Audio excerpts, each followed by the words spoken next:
நம்ம தலைவர் super star Rajinikanth அவர்களிடமிருந்து ஒரு அதிரடியான அறிக்கை ஒன்று வெளியாயிருக்கு. நேற்று தலைவர் ரஜினிகாந்த் அவர்களுடைய பிறந்த நாளை உலகமே கொண்டாடிச்சு.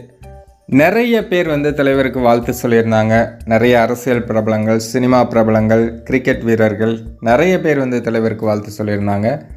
தலைவருக்கு வாழ்த்து சொன்னவங்களுக்காக தலைவர் நன்றி தெரிவித்து தான் இந்த அறிக்கையை வெளியிட்டிருக்காங்க. அந்த அறிக்கையில் தலைவர் என்ன சொல்லியிருக்காங்க அப்படின்னா, என்னுடைய பிறந்த நாளன்று என்னை மனமாற வாழ்த்திய என்னுடைய அருமை நண்பர் தமிழக முதலமைச்சர் மதிப்பிற்குரிய மாண்புமிகு திரு மு.க. ஸ்டாலின் அவர்களுக்கும், எதிர்க்கட்சித் தலைவர் திரு எடப்பாடி பழனிசாமி அவர்களுக்கும், மதிப்பிற்குரிய அன்பு தம்பி துணை முதலமைச்சர் திரு உதயநிதி ஸ்டாலின் அவர்களுக்கும், ஆந்திர முதலமைச்சர் நண்பர் திரு சந்திரபாபு நாயுடு அவர்களுக்கும் மற்றும் மதிப்பிற்குரிய திரு ஓ பன்னீர்செல்வம், திரு வைகோ, திருமதி வி.கே. சசிகலா, திரு திருநாவுக்கரசர், திரு துரைமுருகன், திரு அன்புமணி ராமதாஸ், திரு டிடிவி தினகரன், திரு அண்ணாமலை, திருமதி பிரேமலதா விஜயகாந்த், திரு திருமாவளவன், திரு வாசன், திரு ஏசி சண்முகம், திரு சீமான், அன்பு தம்பி விஜய் மற்றும் என்னை வாழ்த்திய அனைத்து மத்திய மாநில அரசியல் நண்பர்களுக்கும், திரையுலகத்திலிருந்து நண்பர் திரு கமலஹாசன், திரு வைரமுத்து, திரு எஸ்.பி. முத்துராமன் அவர்கள்,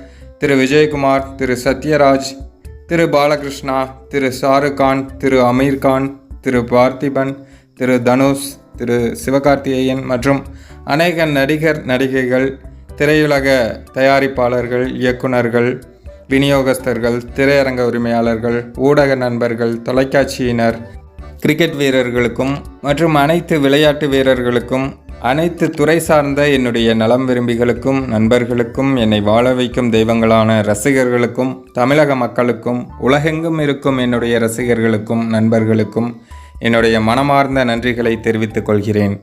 வாழ்க தமிழ்நாடு, வளர்க தமிழ் மக்கள், ஜெய்ஹிந்த். உழைத்திடுவோம், மகிழ்ந்திடுவோம் அப்படின்னு தலைவர் ஃபைனலாக குறிப்பிட்டிருக்காங்க. தலைவரோட இந்த அதிரடியான அறிக்கையை பார்த்து யார் யாருக்கு எந்த இடம் கொடுத்துருக்காங்க அப்படின்னு ஒரு டிபேட் ஓடும். சரி, அதை பார்த்துட்டு அதை பற்றி பேசுவோம்.